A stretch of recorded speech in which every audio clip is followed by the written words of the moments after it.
Haluoy, hindaon sa manok. Dili siya kalakaw. Wala man napiko iyang tiil, di siya katindog. Ako na lang gikuha ang paning pagkaon para makakaon po din taon.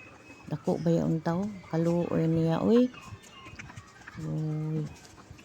Uy, kaayo ba?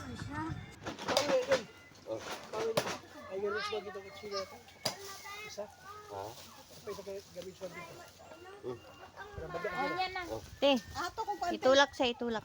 Pwede ko mauluoy ko. Itulak ang manok, dali. Itulak. Hinay lang. Asa paingon? Sige, para matindog siya. Itulak ay patinduga di. Patinduga. Natindog. Tindog na. Natatamad ng manok. Dani, maganda yan lagi kong